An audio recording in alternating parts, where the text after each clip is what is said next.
일요일 오후 서울 은평구에 위치한 평화공원. 햇살이 부드럽게 내려앉은 이곳은 한가로운 주말을 즐기려는 시민들로 북적였다. 아이들은 분수대 근처에서 물을 튀기며 웃었고 젊은 커플들은 나무 그늘 아래서 조용히 속삭였다. 그 시각 서울지방경찰청 특수임무대 소속 순찰팀이 공원 서쪽 입구로 조용히 진입했다. 선두에는 경위 강도훈이, 뒤이어 경사 이민재가 있었다. 그리고 그 옆엔 바로라는 이름의 검은색 말리노이지견이 침착한 걸음으로 걷고 있었다. 바로는 평소처럼 차분했다. 혀를 내밀고 꼬리를 천천히 흔들며 일반 애완견과 다름없는 표정이었다. 하지만 강도훈은 그런 모습일수록 오히려 경계심을 늦추지 않았다. 바로는 국내 최상급 경찰견이었다. 수차례 마약 탐지 임무를 성공적으로 수행했고 실종 아동을 찾아낸 공로로 표창도 받았다. 오늘은 날씨 때문인지 얘도 좀 지친 모양이네요. 이민재가 웃으며 말했다. 강도훈은 가볍게 고개를 끄덕였다. 그들이 공원 중심부를 향해 발걸음을 옮기려던 순간 바로가 갑자기 멈췄다. 몸이 굳은 채 코를 강하게 킁킁거리며 특정 방향을 향해 고개를 돌렸다. 왜 그래? 뭔가 냄새가 나? 이민재가 물었다. 하지만 바로는 대답 대신 낮고 깊은 으르렁거림을 내뱉었다. 강도훈은 그 소리를 듣는 순간 온몸의 감각이 곤두섰다. 그것은 바로가 위험을 감지했을 때 내는 소리였다. 다음 순간 바로는 낙엽을 튕기듯 바닥을 박차고 튀어올랐다. 이민재가 꽉 잡고 있던 가죽 리드줄은 순식간에 손을 빠져나갔다. 바로의 목적지는 공원 중앙 벤치 근처 나무 그늘 아래에 서 있던 한 여성. 밝은 하늘색 셔츠와 다림질된 검정 바지, 어깨엔 분명 경찰 계급장이 달려 있었다. 그녀는 남성과 대화 중이었다. 야! 강도훈이 외쳤지만 이미 늦었다. 바로는 번개처럼 그녀에게 달려들어 왼팔을 날카롭게 긁어내었다. 천이 찢기는 소리와 함께 여성이 비명을 지르며 주저앉았다. 순식간에 주변이 소란스러워졌다. 아이들이 울고 어르신들은 놀라서 손가락질을 했다. 경찰견이 경찰을 물어? 이게 말이 돼? 저게 미친 거 아냐? 강도훈과 이민재는 곧장 뛰어가 바로를 제압했다. 강도훈은 무릎을 꿇고 바로의 목을 감싸 안으며 등을 진정시켰고 이민재는 떨어진 리드줄을 다시 연결했다. 하지만 바로는 여전히 낮게 으르렁거리며 그녀를 바라보고 있었다. 피해 여경은 바닥에 앉은 채 떨리는 손으로 말했다. 저는 아무 짓도 안 했어요. 갑자기 저 개가. 한 중년 남성이 달려왔다. 이게 무슨 일이야? 경찰이 경찰을 공격해? 책임자 불러. 주변에서는 휴대폰을 꺼내 촬영하는 이들도 있었고 일부는 이미 SNS에 라이브를 올리고 있었다. 아, 경찰견이 동료 경찰 공격하는 거 실화냐? 믿을 수가 없어. 이건 그냥 사고가 아냐. 뭔가 있어. 강도훈은 침착하게 무전을 통해 본청의 상황을 보고했고 이민재는 피해자를 인근 보건소로 데려갔다. 바로는 여전히 그녀를 향해 귀를 세우고 있었고 입꼬리는 살짝 들려 있었다. 정상 반응이 아닌데요. 강도훈은 중얼거리며 공원 주변을 살폈다.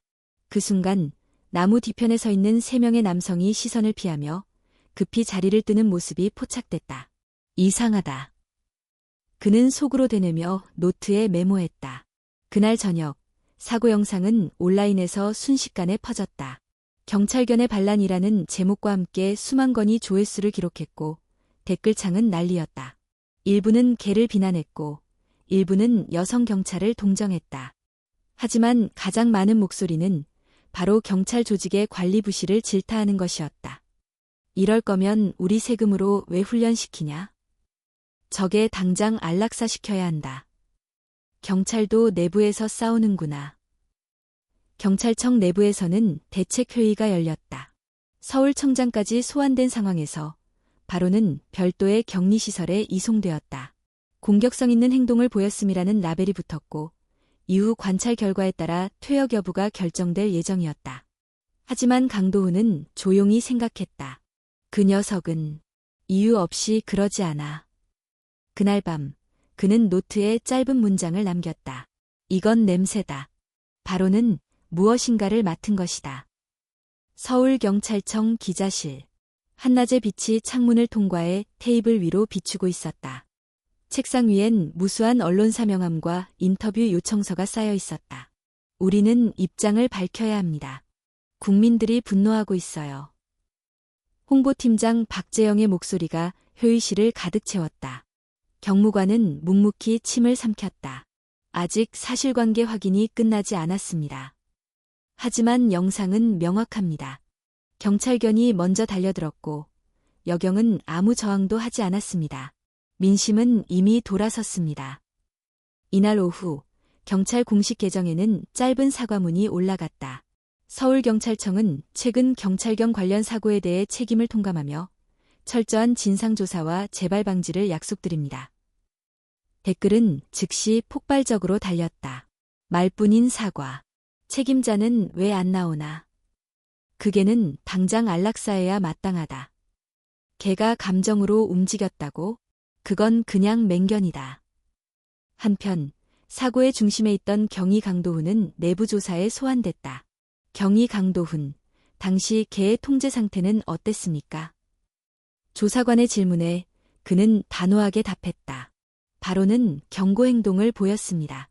대상자에게 적대감을 보인 것이 아니라 특정한 냄새에 반응한 것입니다.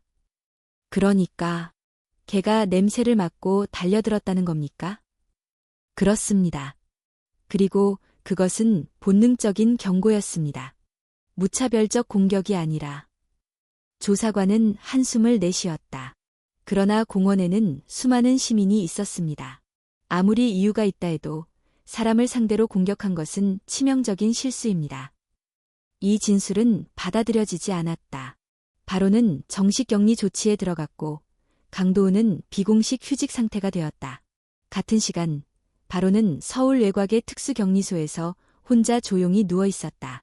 평소 함께하던 훈련교관, 따뜻한 손길, 매일의 출근길, 그 모든 것이 사라졌다.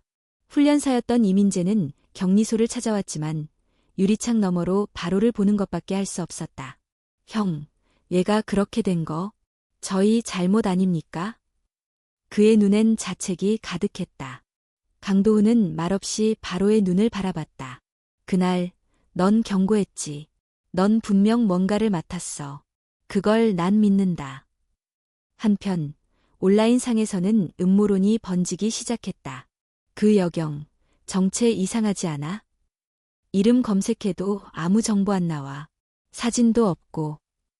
연기자 아냐? 요즘은 이런 것도 콘텐츠라며? 이런 댓글들은 초반엔 조롱받았지만 곧 일부 커뮤니티에서 본격적으로 퍼지기 시작했다. 바로의 행동을 지지하는 소수의 사람들.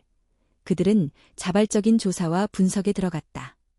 영상 속 프레임을 확대하고 여경의 말투와 행동을 분석하며 이상 징후를 찾기 시작했다. 그러던 중 결정적인 제보가 한 유튜버에게 들어왔다. 그 여경, 예전에 온라인 드라마에 출연했었어요. 이름은 유하은. 배우입니다. 유하은. 실제로 그녀는 1년 전까지 단역 전문 연기자로 활동했으며 이후 갑작스럽게 활동을 중단했다. 이 정보는 곧 언론에 전달되었고 몇몇 기자들은 경찰청에 진위 여부를 확인 요청했다. 경찰은 신원 확인 중이라며 명확한 답변을 피했지만 의혹은 걷잡을 수 없이 퍼졌다. 언론은 두 갈래로 갈라졌다. 일부는 경찰, 책임 회피 말라는 논조로 기사를 내보냈고 또 다른 일부는 사건의 본질은 무엇인가라는 방향으로 질문을 던지기 시작했다. 강도훈은 이 흐름을 주의 깊게 지켜봤다. 그리고 하나의 결심을 했다. 그는 오래된 사건 파일을 꺼냈다. 8개월 전 서울 북부의 폐공장에서 일어난 불법 약물 제조 사건. 그때 바로가 결정적인 단서를 맡아 추적했고 그 사건으로 인해 조직의 본거지가 드러났었다. 강도훈은 냄새 프로파일 데이터를 다시 불러왔다. 그리고 멈췄다. 유하은의 셔츠에서 검출된 냄새 성분. 이 조합, 익숙하다. 디지털 분석팀의 의뢰에 정밀 비교를 의뢰한 결과 두 냄새의 분자는 87% 일치했다. 같은 화학 성분. 그리고 바로는 그 냄새를 기억한 거야. 이건 실수도, 우연도 아니었다. 바로는 정확히 기억하고 있었다. 그날의 냄새, 그날의 위협, 그리고 바로 그 냄새를 다시 맡았을 때 그는 포효했다. 서울경찰청 과학수사분석실, 오후 4시. 한민준 경위는 데이터를 손에 쥔 채 조용히 서 있었다. 그의 눈앞에는 화학 구조식이 정리된 문서와 냄새 성분 비교표가 있었다. 같은 화합물이야. 8개월 전 폐공장에서 검출된 그 약물 성분과 유사한 조합이 그 여자의 셔츠에서 검출됐다고. 민주는 낮게 중얼이며 스스로를 다잡았다. 같은 시각, 이민재는 격리소를 찾아가 바로를 다시 만났다. 유리창 너머의 바로는 눈을 가늘게 뜨고 조용히 그를 바라보았다. 이 녀석, 너는 다 기억하고 있었구나. 민재는 손을 유리에 살며시 대며 말했다. 그날 바로가 반응한 냄새는 단순한 향수나 땀의 냄새가 아니었다. 그것은 한때 범죄 현장에서 맡았던, 그리고 체내에 위험 물질이 있었던 사람에게서만 나는 특이한 조합의 냄새였다. 그것이 바로의 기억이었다. 사람의 눈은 잊을 수 있어도 개의 코는 잊지 않는다. 민주는 조심스럽게 경찰청 내부에 문제 제기를 시작했다. 지금까지의 반응은 섣부른 판단이었다고 봅니다. 해당 여성의 신원이 불명확하며 냄새 샘플 결과도 일치합니다. 다시 조사가 필요합니다. 하지만 그는 냉담한 반응을 마주했다. 이미 여론은 돌아섰습니다. 지금 와서 해명해도 신뢰를 회복하기 어려워요. 게다가 개 하나를 위해 전체 조직이 리스크를 감수해야 합니까? 민주는 가슴 깊숙이 화가 치밀었지만 침착함을 잃지 않았다. 그 개는 조직을 위해 수십 건의 임무를 수행했고 사람들의 생명을 지켜왔습니다. 며칠 뒤 온라인 커뮤니티 한 곳에서 뜻밖의 글이 올라왔다. 제보 사고 당일 공원에서 목격한 이상한 장면, 여경의 정체가 수상했습니다. 글쓴이는 영상 일부를 확대해 분석했고 그녀의 유니폼이 실제 경찰복과 다르다는 점, 계급장이 비정상적인 위치에 부착되었다는 점을 지적했다. 게다가 동영상 속의 발언은 형식적이었으며 진짜 경찰이라면 하지 않을 말투와 단어 선택이 포함되어 있었다. 이 글은 곧 화제가 되었고 다양한 커뮤니티로 퍼져나갔다. 정말 배우였나? 경찰이 아니라면 대체 누구였던 거지? 이건 조직적인 조작일 수도 있어. 이제 일부 여론은 반전을 준비하기 시작했다. 민주는 이 기세를 타고 사건 현장의 원본 영상 확보를 요청했다. 하지만 놀랍게도 경찰 내부 시스템에는 당일 사고 지점의 CCTV 영상 일부가 누락되어 있었다. 삭제된 거라고?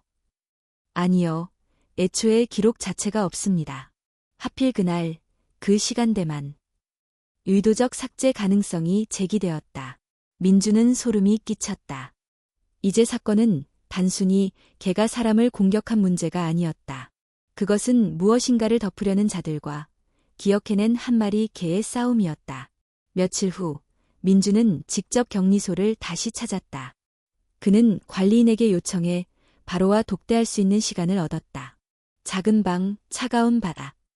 바로는 민준을 보자 미동도 없이 눈을 깜빡였다. 너는 그 여자를 기억했지. 민준이 바닥에 앉아 조용히 말했다. 그 냄새. 내가 맡았던 그 공장 안의 그 냄새. 그걸 다시 맡은 거야. 그 순간 바로가 천천히 몸을 일으켰다. 그리고 민준 앞으로 걸어와 그의 손에 코를 대었다. 짧게 킁킁거린 뒤 가볍게 몸을 기대듯 안겼다. 그 행동은 마치 맞다는 대답 같았다. 민준은 떨리는 손으로 바로의 머리를 쓰다듬었다. 잘했다. 정말 잘했어. 그날 밤 민주는 혼자 노트북 앞에 앉아 비공식 보고서를 작성하기 시작했다.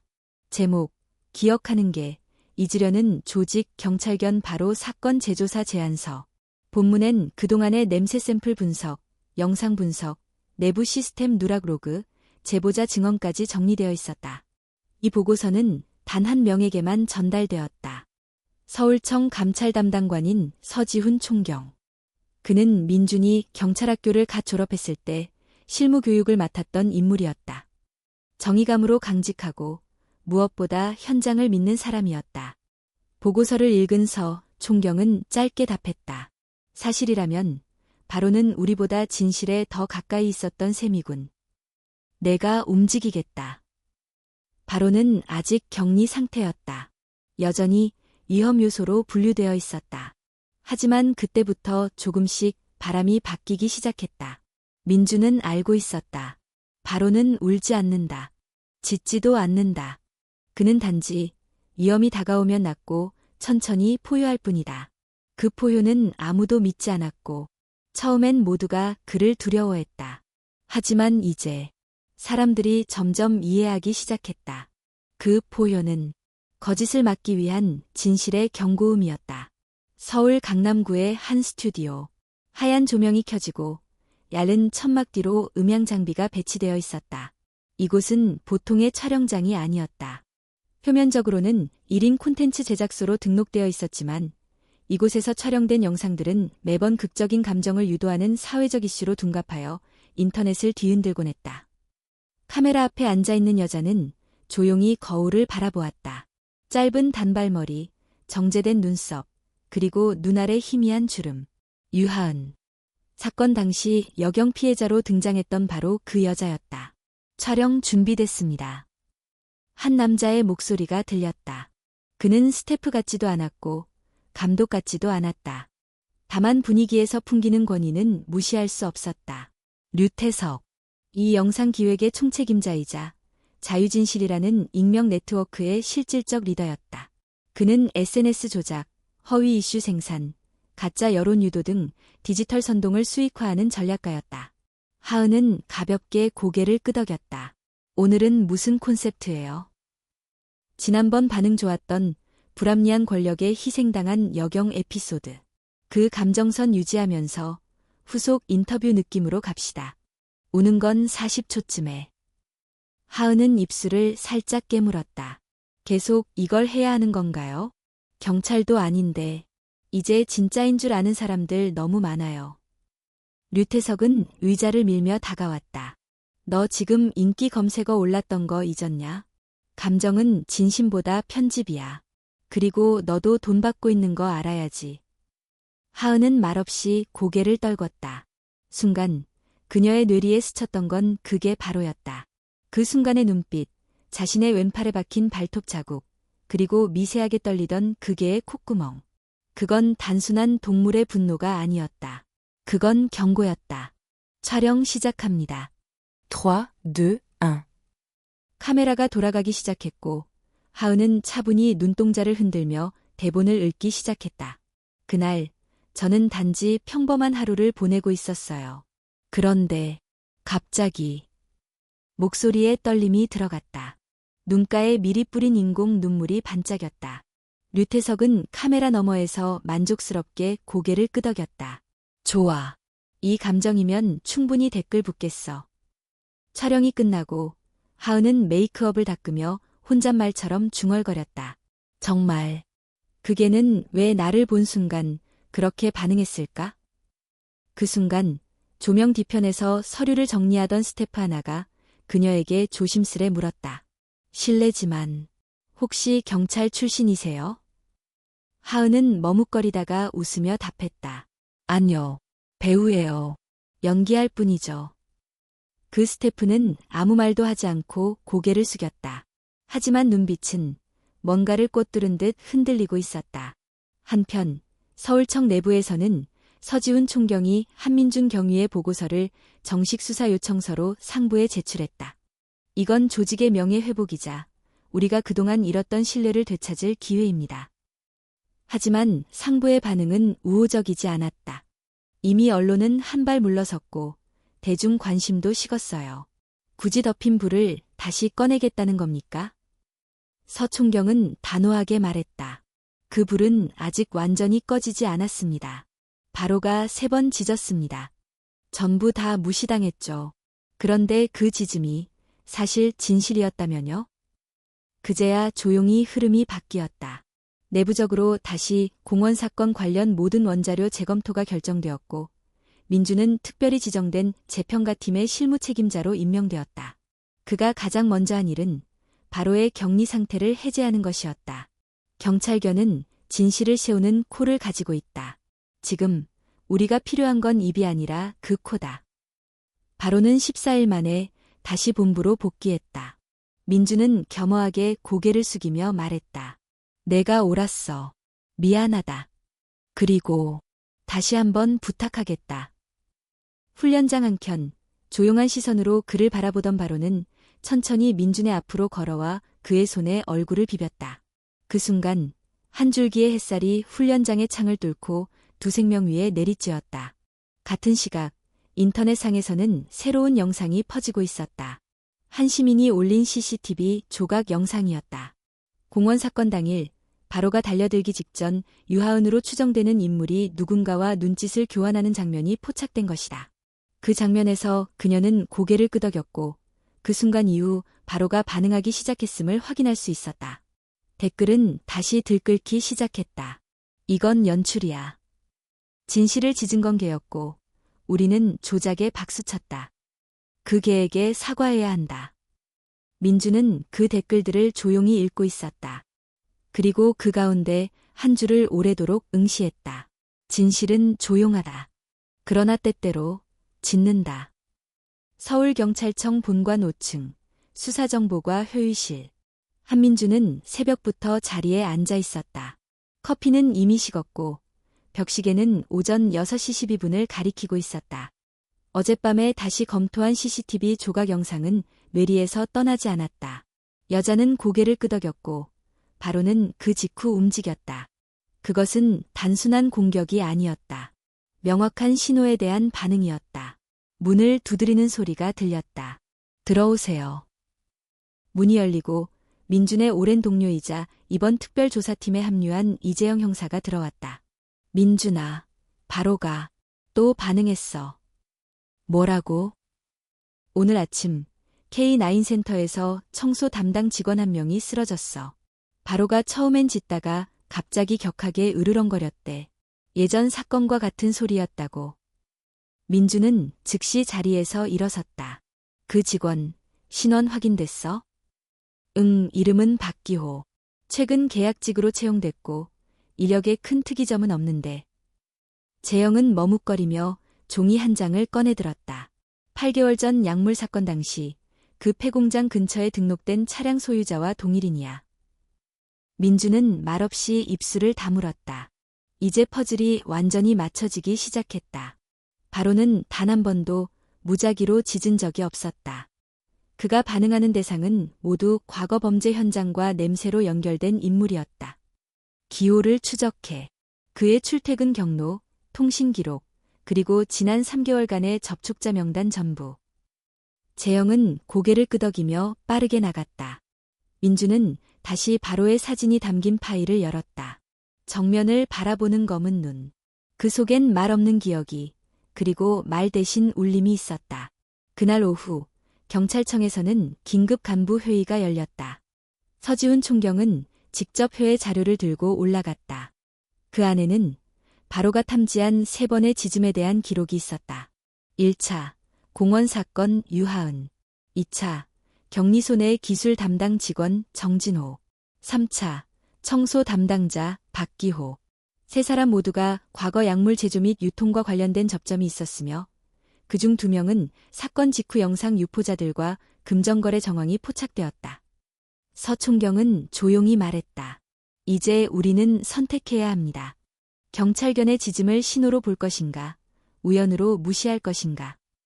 몇몇 간부들이 고개를 돌렸다. 하지만 한 중년 간부가 천천히 입을 열었다. 진실은 입이 없지만 코는 있다. 정적이 흘렀고 마침내 수사 재개가 정식으로 승인되었다. 며칠 뒤 서울 근교의 창고 건물. 수사팀은 기밀리에 접근을 시도했다. 바로는 차량 뒷좌석에서 조용히 숨을 죽이고 있었다. 민주는 그를 보며 속삭였다. 이번이 마지막일지도 몰라. 하지만 내가 짖으면 모두가 진실을 듣게 될 거야. 차에서 내린 민주는 리드줄을 꽉 쥐고 창고 쪽으로 향했다. 바로는 천천히 코를 들어 냄새를 맡았다. 처음엔 조용했다. 하지만 창고문에 가까워질수록 그의 몸이 떨리기 시작했다. 귀가 쫑긋 서고 꼬리가 낮게 깔렸다. 그리고 바로는 세상 가장 낮고 깊은 짖음을 내뱉었다. 그 짖음은 단지 소리가 아니었다. 그것은 증언이었다. 경고였다. 기억이었다. 수사팀은 그 즉시 진입을 개시했다. 창고 안에는 촬영 장비, 위조 경찰 복장, 조명 장비, 편집 컴퓨터까지 완벽한 세트가 존재했다. 그리고 컴퓨터 안에는 아직 배포되지 않은 영상이 있었다. 아이와 경찰 간 갈등을 담은 위기 상황이라는 설정의 연출 영상이었다. 이 영상은 분명히 향후 또 다른 조작을 위한 것이었다. 류태석의 이름은 직접 나오지 않았지만 계약서와 지급 명세서 속 익숙한 법인 주소가 있었다. 민주는 조용히 파일을 하나하나 정리하며 말했다. 바로는 3번 짖었다. 그리고 3번 모두 거짓이 있었다. 수사팀은 현장 증거를 확보하고 본청으로 복귀했다. 바로는 창밖을 바라보고 있었다. 민준이 그 옆에 앉아 조용히 말했다. 넌 사람처럼 말하진 않지만 그 어떤 말보다 분명했어. 그날 밤 뉴스 속보가 전파를 탔다. 조작 콘텐츠 유포 조직 검거, 경찰견의 연속 탐지 덕분에 실체 드러나. 댓글은 이번엔 달랐다. 그게 진짜 대단하다. 사람은 눈에 속아도 코는 속지 않는다. 우린 짖음 하나를 무시했고 진실 하나를 놓칠 뻔했다. 민주는 그 댓글 중 한 줄을 오래도록 기억했다. 진실은 때로는 짖는다. 그리고 우리가 할 일은 그 짖음을 믿는 것이다. 서울중앙지검 조사실, 오후 3시. 류태석은 두 손을 무릎 위에 올린 채 꼿꼿이 앉아 있었다. 벽면을 따라 고요한 전등이 흔들렸고 마주 앉은 검사는 서류를 넘기며 천천히 입을 열었다. 류태석 씨, 우리는 귀하가 기획하고 배포한 조작 콘텐츠에 대해 수사를 진행 중입니다. 영상 제작, 허위정보 유포, 공공질서 교란 혐의까지 다수입니다. 류태석은 짧게 웃었다. 요즘은 진실보다 이야기 하나가 더 강력합니다. 우리는 단지 사람들이 보고 싶어하는 것을 보여준 것뿐이죠. 그것이 바로 문제입니다. 검사는 단호했다.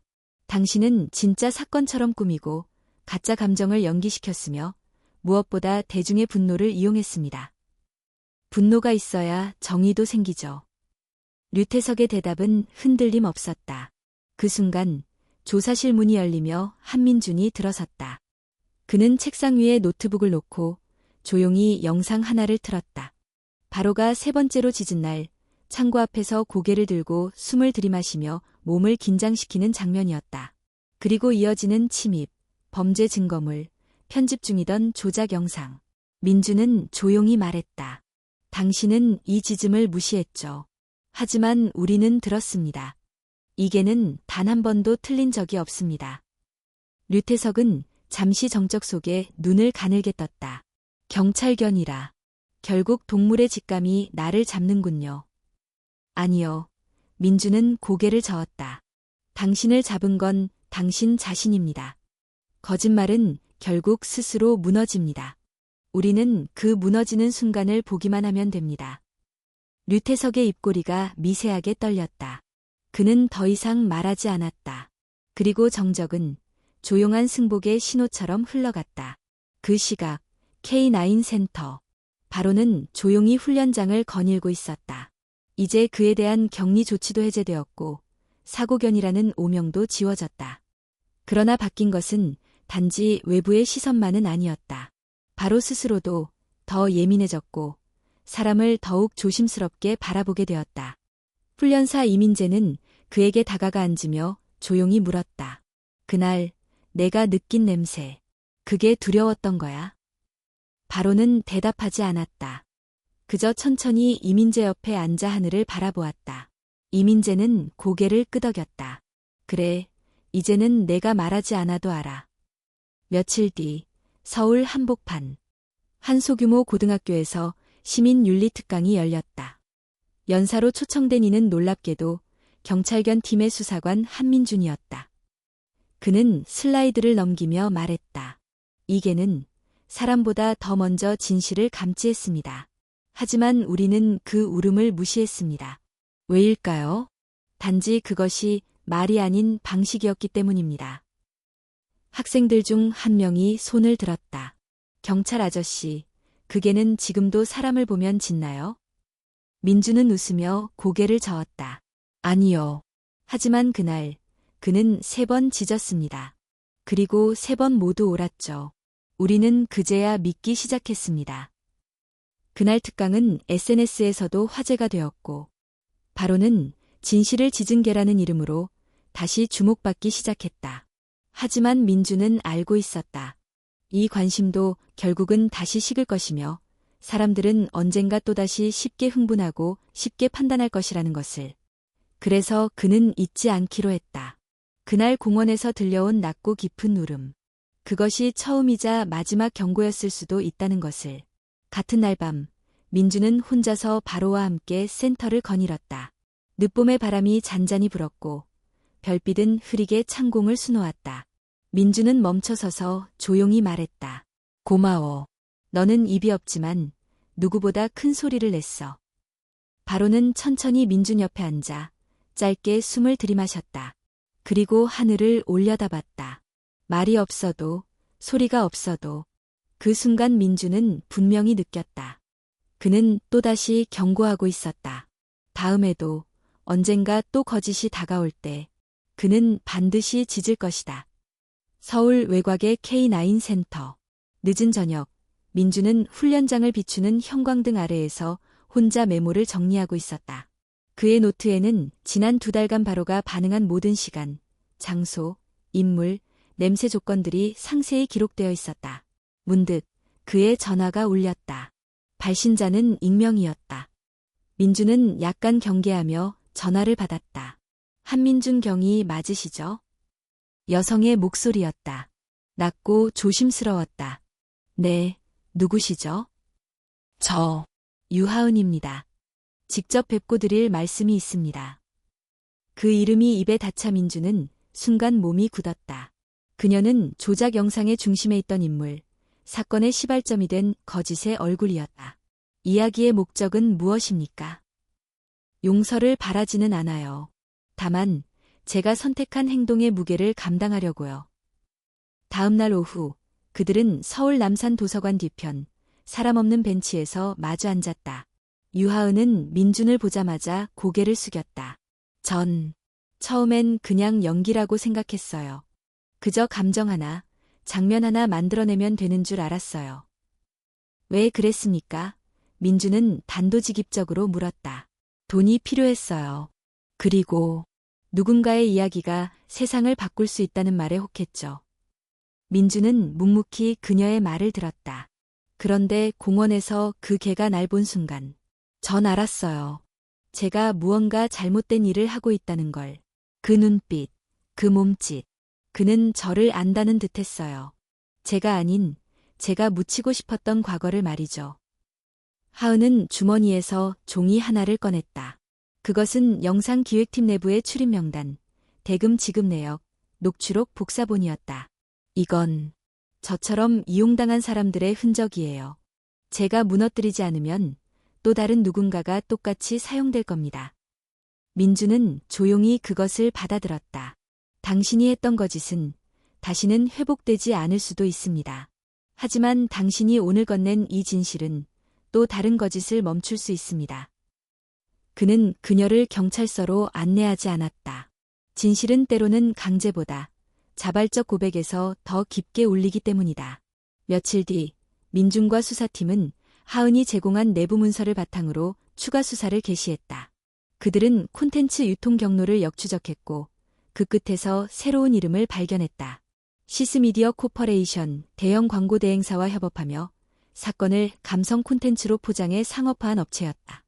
겉보기엔 영상 마케팅 회사지만 내부에선 조작 콘텐츠로 유튜브 알고리즘을 조종하고 가짜 공분을 유도해 기업과 정치 권력의 여론을 유리하게 이끌었다. 민주는 이 실체에 분노했다. 이제 단순한 영상 제작이 아니다. 이건 조직적인 감정 조작 산업이다. 경찰청 수사본부는 긴급회의를 소집했고 내부 명령에 따라 시스미디어에 대한 압수수색 영장이 발부되었다. 다음 날 새벽 경찰특공대, 사이버수사대, 증거분석팀이 동시에 해당 본사에 들이닥쳤다. 건물 7층. 민주는 바로를 데리고 올라갔다. 바로는 엘리베이터 안에서도 긴장된 자세를 풀지 않았다. 7층 문이 열리자마자 그는 갑자기 멈춰섰다. 그가 천천히 코를 들이마시더니 민준 쪽을 바라보며 낮게 으르렁거렸다. 또다시 맡았구나. 민준은 바로를 따라 조용히 복도로 들어섰다. 그리고 한 편집실 앞에서 바로는 짧고 강한 지짐을 내질렀다. 그 안에는 조직의 기획총책, 편집자, SNS 매니저들이 있었다. 서버에는 업로드를 앞둔 조작 영상 12편과 과거 사건을 이용해 구성한 감성 미담 시리즈가 대기 중이었다. 민주는 현장에서 자료들을 수거하며 조용히 중얼거렸다. 진실은 울지도 웃지도 않는다. 하지만 거짓은 반드시 소리를 남긴다. 그 소리를 먼저 감지한 존재가 바로 말 없는 파수꾼이었다. 압수수색이 끝난 후 바로는 옥상으로 올라가 바람을 맞았다. 도심의 소음과 달리 그의 주변엔 오직 정적만이 맴돌았다. 민준이 다가와 옆에 섰다. 너는 사람의 거짓을 냄새로 구별하고 우리가 놓친 본질을 기억해냈어. 사람들이 왜 너를 두려워했는지 이제 알 것 같다. 그는 조용히 손을 뻗어 바로의 머리를 쓰다듬었다. 넌 단지 짖은 게 아니었어. 넌 말하고 있었던 거야. 우리가 듣지 못했던 그 모든 것들을. 서울시청 대강당, 특별공청회, 디지털 조작 콘텐츠와 여론 조작의 사회적 책임이라는 주제로 열린 이 자리는 경찰, 시민단체, 언론인, 심리학자 등 다양한 계층의 사람들이 모여 있었다. 단상 위에는 특별히 초청된 인물이 있었다. 서울지방경찰청 수사관 한민준 경위. 그의 옆엔 검은 털빛이 빛나는 말리노이즈 경찰견, 바로가 조용히 앉아 있었다. 조명이 민준의 얼굴을 비추고 마이크가 켜졌다. 그는 천천히 고개를 들어 청중을 바라보며 입을 열었다. 우리는 눈으로 진실을 보려 합니다. 하지만 진실은 눈에 보이지 않을 때가 많습니다. 이번 사건에서 진실을 가장 먼저 감지한 존재는 바로 이 개였습니다. 청중의 시선이 바로에게 쏠렸다. 그는 움직이지 않았고 천천히 숨을 내쉴 뿐이었다. 민주는 말을 이었다. 바로는 3번 짖었습니다. 그는 그 누구보다 먼저 거짓을 알아챘고 그 짖음은 단지 위험의 알림이 아니라 우리가 외면하고 있던 사실의 파편이었습니다. 청중은 조용했다. 어떤 이는 고개를 끄덕였고 어떤 이는 눈을 감았다. 그 순간 한 시민이 일어나 질문했다. 그 개는 단지 냄새를 맡았을 뿐인데 정말 그렇게 큰 영향을 줄 수 있었던 겁니까? 민주는 미소 지으며 답했다. 그렇습니다. 인간이 가진 감정과 판단이 때로는 왜곡될 수 있을 때 훈련된 본능과 기억은 오히려 가장 정확한 증거가 됩니다. 바로는 거짓의 냄새를 기억했고 그 기억을 통해 우리는 진실을 찾아갔습니다. 다른 시민이 물었다. 하지만 왜 처음엔 아무도 그 짖음을 믿지 않았나요? 그 질문에 민주는 잠시 침묵했다. 그리고 조용히 말했다. 우리는 조용한 경고보다 크게 들리는 분노에 귀를 기울이는 시대에 살고 있습니다. 그 짖음은 크지 않았고 감정적이지도 않았습니다. 그래서 우리는 듣지 않았던 거죠. 강당은 잠시 고요해졌고 이어지는 박수가 천천히 퍼져나갔다. 그날의 공청회는 주요 언론에 의해 생중계되었고 SNS에서는 삽사인 진실을 짓다, 삽사인 경찰견바로 해시태그가 유행처럼 번지기 시작했다.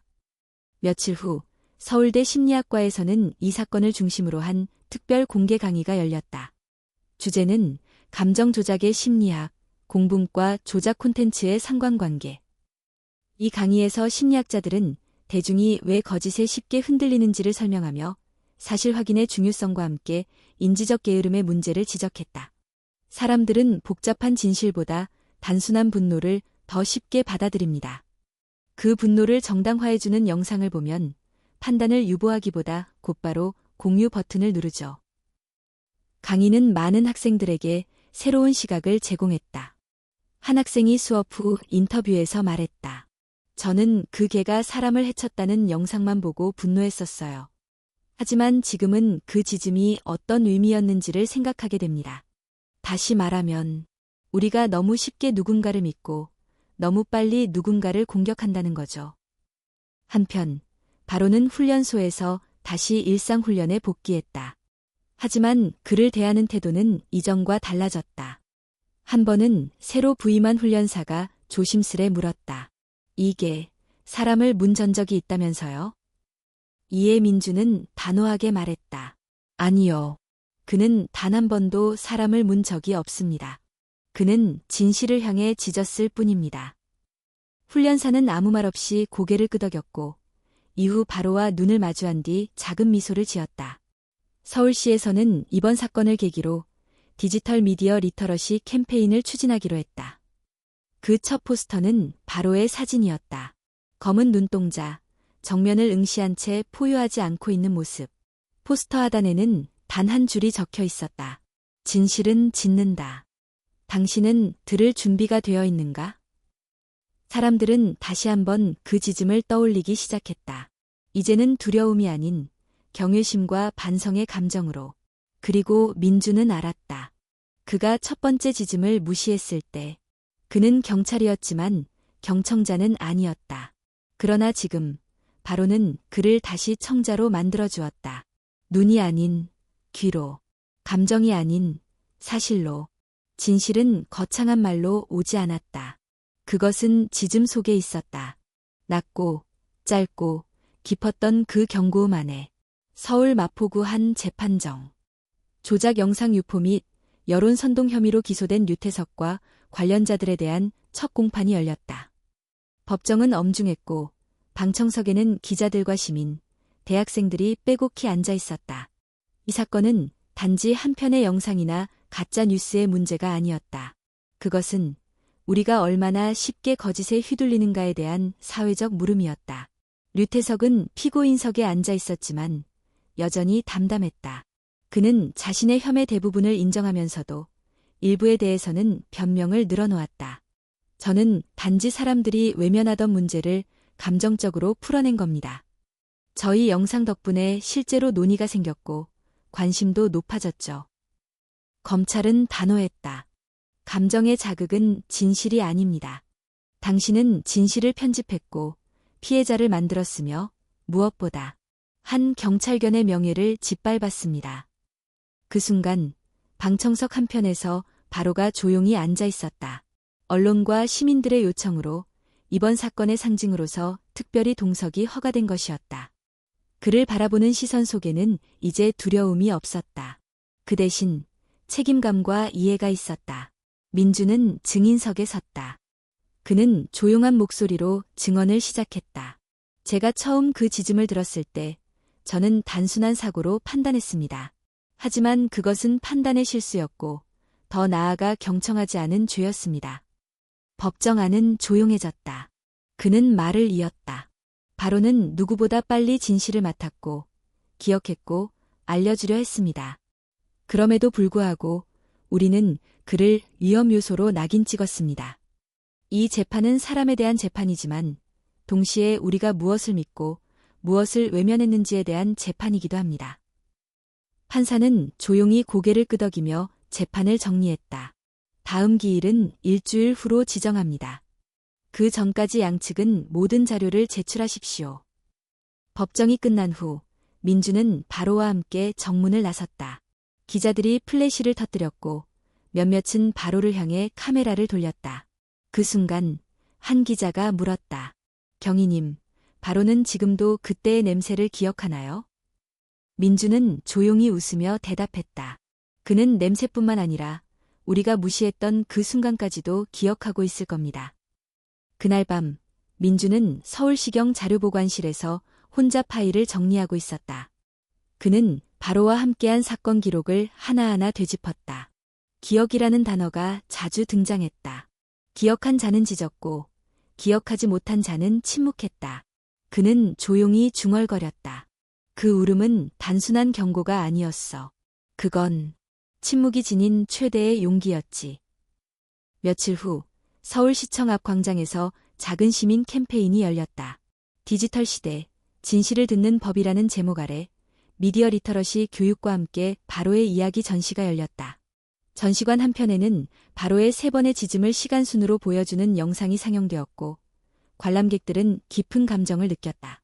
한 초등학생이 어머니에게 물었다. 엄마, 왜 사람들은 개가 말 못한다고 무시했어? 그 말에 어머니는 잠시 대답을 하지 못했다. 그저 아이의 머리를 쓰다듬으며 말했다.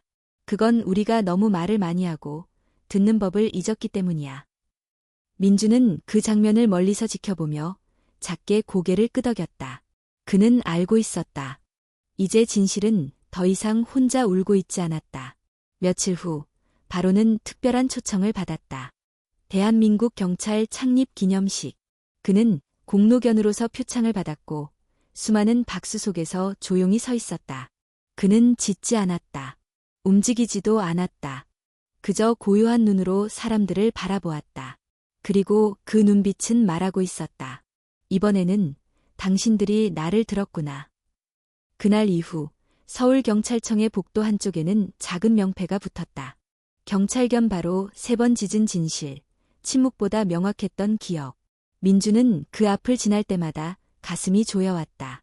그의 한 번의 무시가 얼마나 큰 오해로 이어졌는지를, 그리고 그 오해를 바로가 어떻게 침묵 속에서 버텼는지를 그는 누구보다 잘 알고 있었다. 바로는 여전히 순찰과 훈련을 반복하고 있었다. 하지만 이제 그는 단지 명령을 수행하는 개가 아니었다. 그는 경찰의 눈이자 귀였고 무엇보다 잊지 않는 기억이었다. 그리고 민주는 다짐했다. 이제 어떤 짖음도 그냥 넘기지 않겠다고. 계절은 봄에서 여름으로 넘어가고 있었다.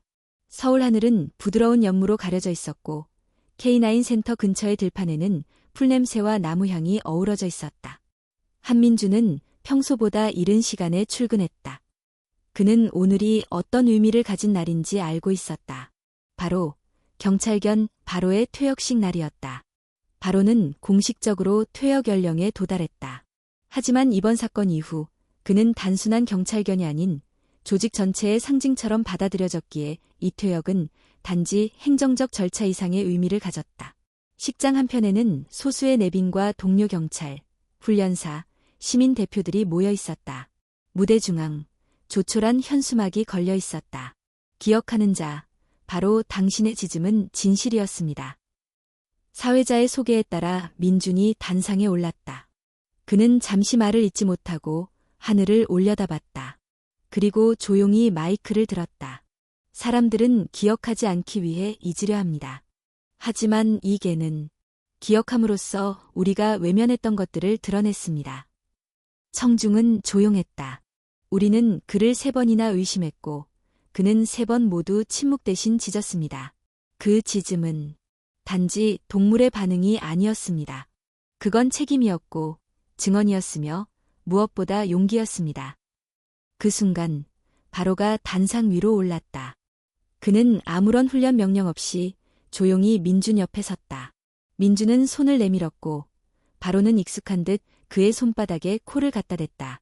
짧고 조용하고 분명한 인사였다. 박수가 터졌다. 뜨거운 박수는 잠시 침묵을 깨트렸고 그날만큼은 누구도 개라는 단어를 쉽게 입에 담지 않았다. 그들은 모두 그를 하나의 존재로 받아들이고 있었다. 퇴역식이 끝난 후 민주는 바로와 함께 센터를 걸었다. 어제까지는 임무를 위해 함께 걸었던 길이었지만 오늘부터는 단순한 동행이었다. 이제 너도 쉬어야지. 민주는 조용히 말했다. 바로는 민준을 바라보다가 길가 풀밭에 천천히 누웠다. 마치 그래, 이제 좀 누워보자는 듯한 표정이었다. 며칠 후 민주는 바로를 데리고 서울 외곽의 한 가정집으로 향했다. 그곳은 은퇴한 경찰견을 돌보는 전담 위탁가정이자 오랜 훈련사였던 이민재가 머무는 곳이었다. 이민재는 문을 열며 반갑게 말했다. 이제 내가 너랑 산책할 차례인가 보다. 바로는 그를 보자 꼬리를 흔들었고 민주는 가볍게 웃었다. 예전처럼 명령을 내려도 따르진 않을 거야. 이제 그건 필요 없지. 민주는 집을 나서며 마지막으로 바로에게 말했다. 혹시 또 짖게 될 날이 오더라도 이번엔 우리가 먼저 듣도록 할게. 그 후 몇 달 동안 서울은 바빠졌다. 영상 플랫폼들은 사실검증 필수 정책을 강화했고 경찰은 미디어 관련 전담 수사팀을 신설했다. 그리고 바로의 사례는 전국 경찰 교육 과정에 정식으로 포함되었다. 강의의 제목은 이랬다. 말 없는 증인, 기억의 지짐을 경청하라. 경찰학교에서 이 강의를 들은 신입 교육생들은 훈련 영상 속 바로의 눈빛을 오래도록 기억했다. 그들은 말했다. 우린 말 많은 세상에 살고 있지만 진짜 중요한 건 말이 아니라 기억이고 감지력이고 책임이란 걸 배웠어요. 어느 봄날 오후 민주는 다시 그 공원을 찾았다. 사건이 처음 벌어졌던 그곳. 그는 벤치에 앉아 조용히 생각했다. 그날 공기 중엔 분명히 무언가가 있었고 바로는 그것을 느꼈고 사람들은 그것을 놓쳤다. 지금은 아이들의 웃음소리가 가득했고 모든 것이 평온했다. 하지만 그는 안다. 진실은 다시 침묵 속에서 다가올 수 있다는 것을. 그가 자리에서 일어나려던 순간 근처에서 낯익은 짖음이 들려왔다. 그는 순간 가슴이 뛰었지만 돌아보니 그건 다른 경공이었다. 그리고 그 뒤엔 산책을 즐기는 한 아이가 있었다. 민주는 웃었다. 이제는 모든 짖음이 무섭지 않다. 그는 떠나며 마지막으로 하늘을 올려다봤다. 그곳엔 말이 없었다. 하지만 그는 들을 수 있었다. 지금도 어딘가에서 진실을 감지하는 누군가가 침묵 속에서 짖음을 준비하고 있다는 것을. 그리고 이번엔 우리가 반드시 귀 기울일 차례라는 것을.